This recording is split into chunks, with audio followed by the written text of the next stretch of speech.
They cut me out with a voicemail. No warning. No conversation. Just my father's voice, cold as steel. "You're out of the family business, Mia. Don't call back." So I didn't. I replied with a single word. "Understood.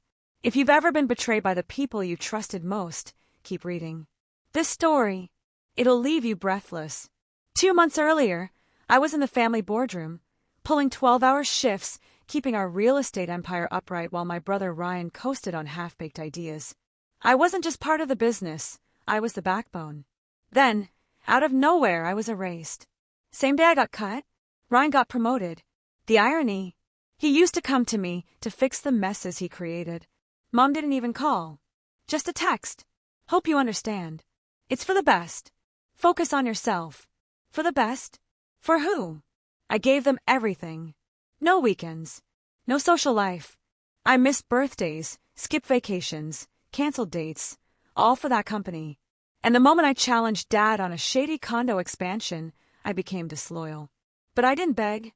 I didn't scream. I went quiet, because they didn't know one thing. I had receipts. Every shady deal. Every fake report. Every investor lie. I had them all. Not for revenge. For insurance. That night, I opened my laptop, not to take them down, not yet, but to build something of my own. Quietly. Secretly. No Carter name attached. Just mine. For 14 months, I worked in the shadows. Coding by day. Pitching investors by night. Invisible. Forgotten. Alone. Until I got a voicemail. "Ryan." Voice trembling. "Mia, I know we haven't talked, but Dad's in trouble. It's serious. The IRS is involved. Please come to the meeting. We need you." Need me. Now. That meeting was going to change everything. I walked into the boardroom like a ghost. Everyone turned. Shocked. Silent. Scared. Dad stayed seated. Mom pretended her tea was more interesting. Ryan gave me the smile he only used when he wanted something. I didn't speak. I just sat at the head of the table. His chair. The one he told me I'd never deserve. "Mia, we've hit a situation," Ryan started. I raised an eyebrow. "A bit of a situation?" Dad cleared his throat. "We're being audited. Someone reported financial inconsistencies. They're going back 7 years. I almost laughed. 7 years of me saving them. 7 years of scrubbing the books clean. And they thought they could erase me like I never existed. Now they were drowning and begging for a life raft. "You need my help?" I asked. They nodded. "Why me? Ryan's the golden boy. Isn't this his job?" Dad's jaw tightened. "You know the system better than anyone." I smiled. "I built it." Silence. Mom whispered. "Mia, please. This isn't the time for grudges." Grudges. I remembered crying myself to sleep in a one-bedroom apartment, eating ramen for weeks, too proud to ask for help, hearing my dad choose business over blood. "I'll help," I said slowly. "But on one condition." Ryan leaned in. "Anything. I want full access. Every file. Every account. Past and present. No redactions. No passwords." Dad hesitated. "Why?" I smiled. "Because I don't fix messes for free anymore. I own what I clean." They exchanged glances. But they had no choice. They agreed. Later, Ryan caught me in the hallway. "Mia, are you doing this to help us, or bury us?" I met his eyes. Said nothing. Because even I wasn't sure yet. As soon as I got access, the truth spilled out. Millions missing. Offshore accounts. Fake shell companies. And guess whose name was attached? Not Dad's. Not the board's. Ryan's. He'd been skimming profits for years. Even behind Dad's back. And suddenly, it all made sense. I wasn't kicked out for disagreeing. I was kicked out because I got too close. Because I was the only one who could expose him. And he made sure I was the problem before anyone looked his way. And Dad, so blinded by pride, believed him. Mom stayed quiet, because you don't break the family. But they broke me. I downloaded everything. Titled the folder, Insurance. Then I opened a new one, Rebuild. Because while they were burning it all down, I had built something better.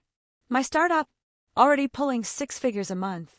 3 major real estate contracts signed last week.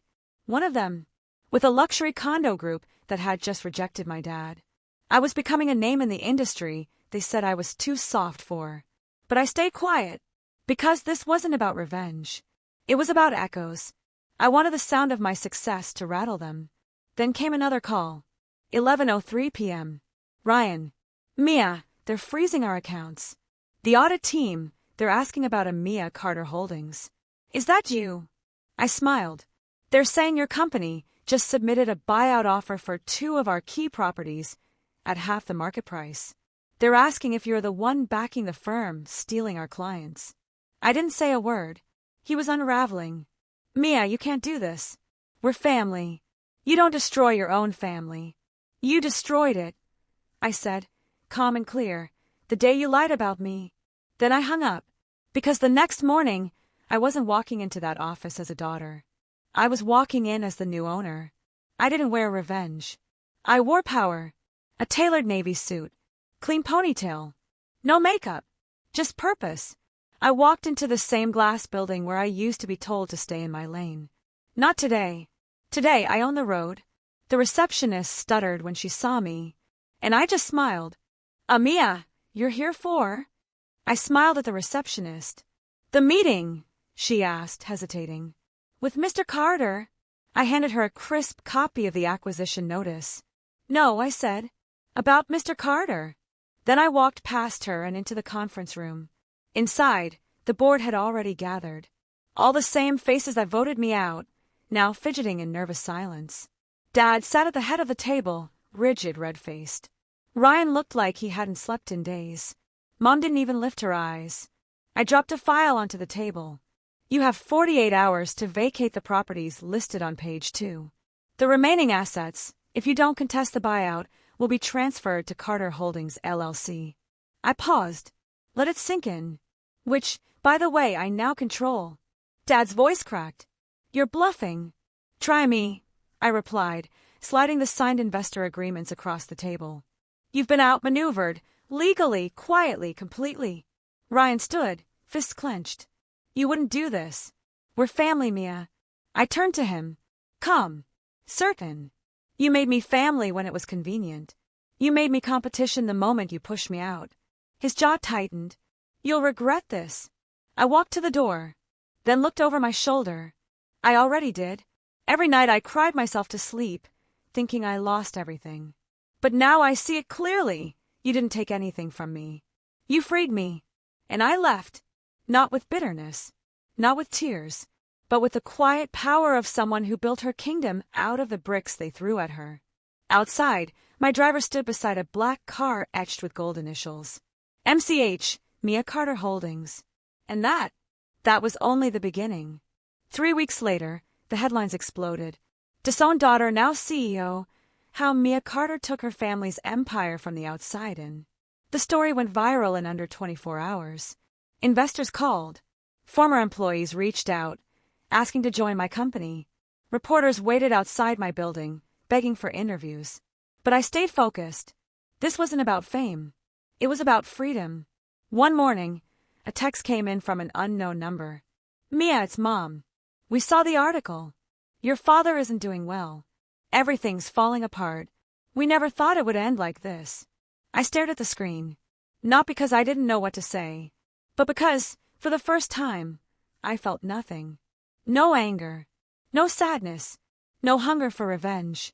Just peace. A week later, I hosted a private event. Not to celebrate their collapse, but to honor a beginning. I was launching my nonprofit, a foundation for young women in business who had been silenced, dismissed, or underestimated, just like I once was. As I stood at the podium, I scanned the room.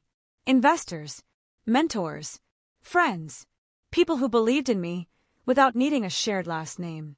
I was told once, I said, that I didn't belong at the table. So I built a bigger one. The room erupted in applause. Later that night, as the event was winding down, Ryan appeared at the exit. Thinner. Broken. A version of him I'd never seen before. I'm not here to fight, he said quietly. I didn't know you had this in you. I met his eyes. That's because you never bothered to look past yourself. He nodded slowly. You won, Mia. I leaned in, voice low and steady. No, Ryan. I survived. You just watched. And I walked away. The city lights shimmered on the glass around me, reflecting not just a CEO, but the woman they never saw coming. The voicemail that ended it all. I kept it, not as a scar, not as a trophy, but as proof. Because sometimes, being counted out is the best thing that can happen to you. The moment I said, understood, was the moment I started writing my own legacy.